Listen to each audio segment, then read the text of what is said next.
In this video, I am going to discuss the truth about moonshot thinking. So the general concept of a moonshot is you looking at your goals or the mission of your company, or maybe your own personal mission, and considering how you can achieve that, not incrementally, but in a moonshot, in a way which really scales the level of ambition for whatever it is you're trying to achieve. Now, even though lots of you who are watching this, or if you Google it, may have come across the idea of a moonshot, the fact is most people do not achieve moonshots. Most companies do not get there. And in this video, I'm going to tell you why. So the first principle of a moonshot is that you don't consider how you're going to do something, you just consider the what. Now, in the business that I set up, Ultra Education, the what I considered was what happens if you teach entrepreneurship to children, because the problem I was trying to solve was the high failure rate in adult entrepreneurs. And I concluded that if you teach entrepreneurship at an earlier age, that you would have more successful entrepreneurs in adult life. If you think about professions like a doctor, lawyer, teacher, car mechanic, you don't hear about there being failed lawyers or failed doctors or failed car mechanics or failed chiropractors. You don't hear about that. And that's because those disciplines are well taught. There's great structure behind the education within those disciplines, but not so much in entrepreneurship. Small businesses employ hundreds of thousands, if not millions of people around the country. Small businesses historically have been responsible for the growth of most economies around the world, because there are more small businesses than there are big corporations, and they provide lots of employment. But in the world of education, we are far behind teaching entrepreneurship in a structured and meaningful way. The problem, though, with looking at the what and not the how is that often, and I'm not going to blame education, because going past education, we've been thrown the how-tos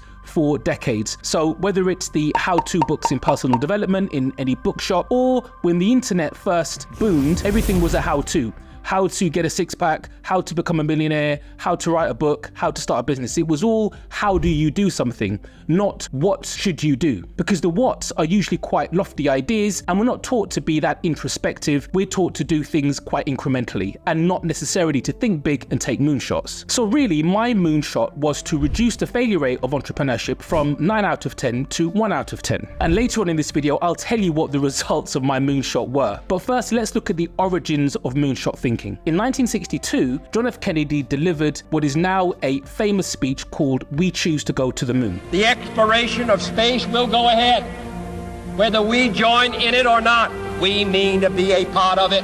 We mean to lead it.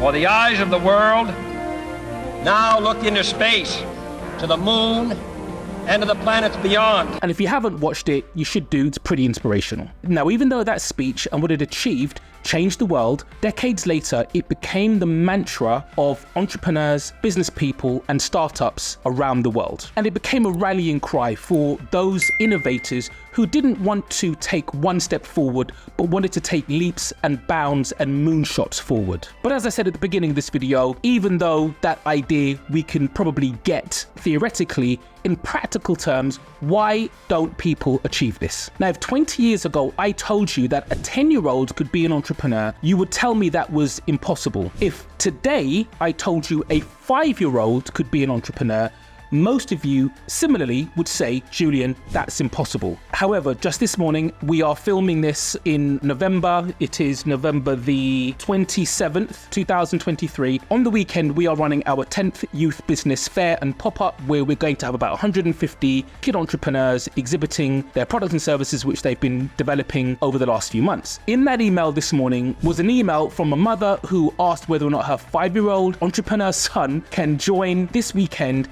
and showcase his products. Now, for us at Ultra Education, we're not overly surprised because we've had entrepreneurs as young as 6 or 7, so stretching down to 5 is within the realms of what we would now expect. As normal as that may be to us, and even for some of you who have seen young entrepreneurs on your timeline, 20 years ago, this would be impossible and it would have been seen as a moonshot. So the question is, how did we achieve this moonshot? And what did I learn in that process that you might be able to benefit from as well? Now, the first thing you need to consider when trying to achieve a moonshot is that you can't do what's been done before. And I've always said, what have I always said? I've always said you cannot solve new problems with old solutions. And in addition, if you want a moonshot and not a moon crawl, then you need to consider what you need to do to accelerate or 100x the progress of that particular goal. So in the teaching entrepreneurship to children example, there were other organizations who for decades actually have been delivering entrepreneurial education to young people, but it obviously wasn't working. So we had to start from scratch by developing our own pedagogy, curriculum, and approach to teaching the topic. And again, we had to go back to first principles and forget about teaching entrepreneurship. We had to redefine what an entrepreneur was today. And after reading all of the autobiographies and listening to all of the great entrepreneurs, I concluded that an entrepreneur was someone who did what they love and they made money from it. It's a concept that whether you are 70, 17 or 7 could get your head around. And the last thing was that I had to be okay with experimentation, because if you're doing something which hasn't been done before, then you don't know what the outcome's going to be. And you have to assume that whatever approach you're going to take may be incorrect, but if it is wrong, what can you learn from it to then take into the next experiment? So when we first started, and I've said this in other videos, that Ultra Education actually started life as a goal-setting app with 2 characters, which I thought would capture the imagination of kids. We then turned those 2 characters into a coloring book because I knew kids love coloring. Those coloring books then went into schools because I thought I'd be selling millions of coloring books around the world. The schools then wanted programs. The programs then turned into clubs. The clubs then turned into projects. The projects then turned into events, and so on and so forth. So the point I'm making was that I started with an experiment, which was a goal-setting app, and it became a suite of services and products that we deliver, and it slightly changed the outcome of the moonshot, which I'll discuss in a few minutes. The second thing you need to do when considering a moonshot, which is probably the main reason why most people do not achieve this, is because you need to have what is described as an X-shaped profile. Now, it's the first time I came across this term, but it's broken down in 3 ways. Number 1, you need to have a deep understanding of the topic that you're trying to moonshot. So in this instance, I'd already been an entrepreneur for 20 years, so I really understood and I had lived experience of an entrepreneur, good, bad, and ugly. The second thing is that you need to have credibility in the space that you're trying to create this change. And again, by this time, I had already won lots of awards. I'd been part of lots of different networks and initiatives. I had a great network. I was credible as an entrepreneur. And the third thing is that you need to have leadership and teamwork skills. At the time, for me, those were fledgling, but they were still in place. And I was able to bring a small team of people together to help me along this mission. I guess the reason why you need to have a team is because if you think about a moonshot and all of the things that it requires to cause a rocket to go into space, one person just can't achieve this. No matter how great you think you are, and I'm sure you are great, all of the different skills and experiences you need to bring to bear in order to cause a rocket to go up into space usually isn't found in one person. And even if you do have all of those skills, you will not have all of the time. And if you take that analogy into the real world and you look at the amount of people that are in mission control when a rocket takes up, I mean, I don't know how many people it is, but it looks like hundreds. And then the last thing you need to consider, and this is anti-goal setting thinking, which is usually, if you look at your favorite productivity YouTuber, they'll tell you to set SMART goals, right? So specific, measurable, attainable, realistic, and time-bound. Now, a moonshot cannot be smart. If it was smart, it wouldn't be a moonshot. Remember, the idea of a moonshot is that it is something which is seemingly impossible until it's done. So therefore, a moonshot cannot be that specific, because a moonshot is only specific insofar as you know what you want to achieve.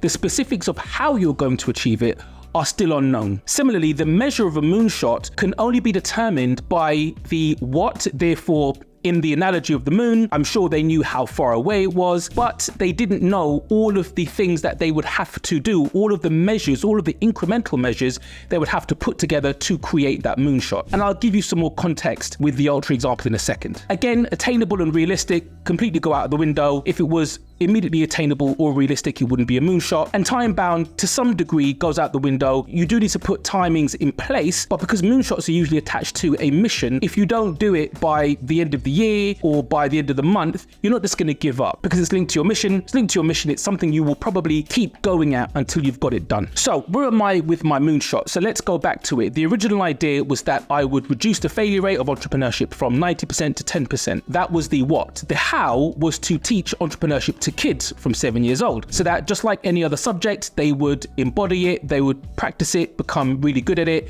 and if they wanted to exercise that discipline in the future, they would just have a much better chance of being successful as an entrepreneur. But what I then discovered was actually that these kids not only were setting up businesses at 7, 17, whatever it might be, but were actually becoming successful in those businesses at that age, which isn't something that I thought would happen. So I was specific around reducing the failure rate, but then there was a new, more important metric which came to bear, which was how do I now measure the success of kid entrepreneurs today, not in the future, but in the present moment. And then we realized that being entrepreneurial or entrepreneurship wasn't just about setting up a business, but it helped to develop skills that you would use for the future. And when we are looking at young people who come from backgrounds of disadvantage and thinking about the statistic which suggests that the greatest predictor of somebody's life chances are the postcode, or for my US viewers, the zip code that you were born in, actually the vehicle of entrepreneurship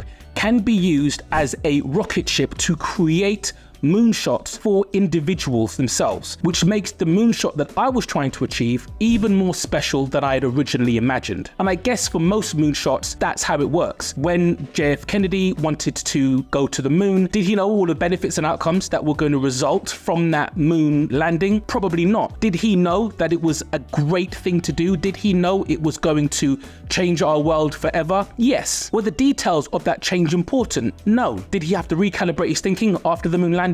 And from then till now, we've been exploring and unpacking the results of that landing? Absolutely. So what does this mean for you watching this today? Start to rewire your thinking around the what you want to do, not how you want to do it. I know this is going to be quite difficult. So what I suggest you do is to surround yourself with people who have created Moonshot. Look at concepts of companies and other organizations who have achieved this. Unpack that and then align it to the goal, to the business, to the personal mission that you have. Because I can tell you from personal experience that at the time when I had the idea to teach entrepreneurship to kids, to reduce the failure rate from 90% to 10%, I didn't even know what a moonshot meant. What I did know was that it was something purposeful and something bigger than me that I really wanted to achieve, and I knew it would be meaningful. I simply pulled on the thread of possibility to see where it would take me, and I removed all expectation from the initial outcomes because I wasn't sure if they were going to work. I listened to the market, I listened to our customers to see what we needed to do to pivot and change